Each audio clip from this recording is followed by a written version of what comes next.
startling. And tiptoed into the realm of writing autobiographically. It was sort of little, baby steps toward that. And I think had I not gone through, those 7 years or 6 years of having the experiences that I had in Canada, I would certainly not be who I am today and writing in the way that I'm writing today, because it was a natural progression and an evolution that every link in the chain is just as important as the ones that come later to me. So it's pretty wild experiences, a lot of sweating and dancing and traveling and baptism by fires left, right, and center. Take me back to when you were on the plane coming to Los Angeles, to work and to find, collaborators. What was your mission? What was going through your mind when you got on that plane to LA? I didn't feel anything other than really inspired and very passionately, ruthlessly ready to create the environment in which I could just be as honest and as unstructured as I possibly could be. The environments that I had been in before, there was sort of the structure of a song was something that was vehemently sort of adhered to and stuck to, and while I think there's a place for structure and I'm happy for it in some of my songs, there are also parts of me that just want to throw all of that out and not really worry about some predetermined way that a song is supposed to come out and sound, and sonically or musically or lyrically, anything. So when I was coming to Los Angeles, I just remember really being excited about getting away from what I had begun to equate as a ceiling of sorts. And of course my spirit, as I think almost everyone's spirit, is really excited about the concept of freedom and limitlessness. So that's how I felt when I was coming to Los Angeles. Is there a downside to that kind of freedom? Can you have too much freedom in terms of, is there anything you've ever written that you regret in terms of its impact on someone? Because you do write from your life and from your experience, and that involves other people. Have you ever regretted a line, and then you can share that line if you want to compound the mistake you made? No regrets ever about anything I've ever done. And I don't believe that there's such thing as too much freedom, ever. So, but I do believe that there's a distinct difference between secrecy and privacy. And my goal is to not be secretive in the slightest, but I definitely have a sense of respect for other people's privacy, and in that sense, I don't disclose who the songs are about. If the person themselves want to do it, that's fine. But I do have respect for other people's boundaries and privacy. But at the same time, if it was something that was something that I experienced, then it is my form of expression, and it is me saying my story, or my take on it anyway. So. Have you ever changed a name to protect the innocent or the guilty? Yes, I have. I've used nicknames and middle names, but it was a name that still applied to the person for me. The fine line that I had to get to was I couldn't just use a fake name, because then I wouldn't be able to sing it with any sort of conviction. So I had to have some sort of connection with that person. How many of your songs are traditional sort of verse, chorus? It seems like not too many of them are traditional. Many of them have their own logic.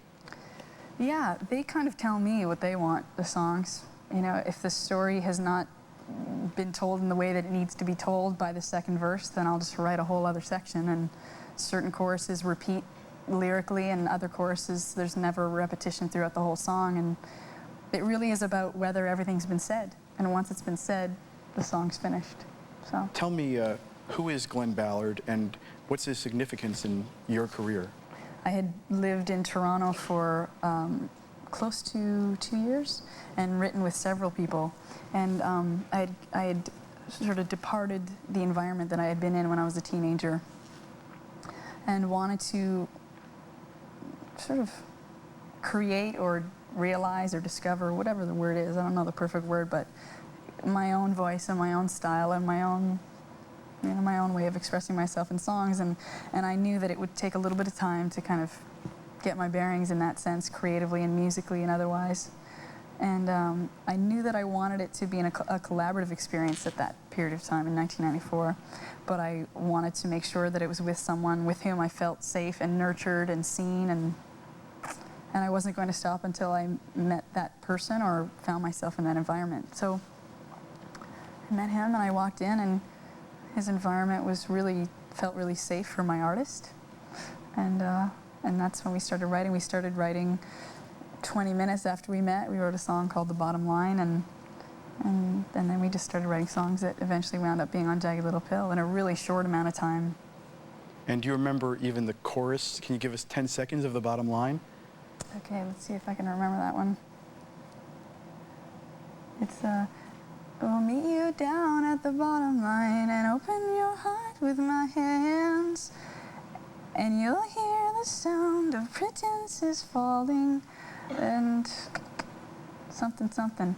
But we took that lyric and we wound up using it in a song called All I Really Want later. So it was kind of this, I don't know, forward to a book. Your process with Glenn recording was pretty unique, and it's contrary to sort of everyone's sort of the naysayers in your career, and there have been one or two, Yeah.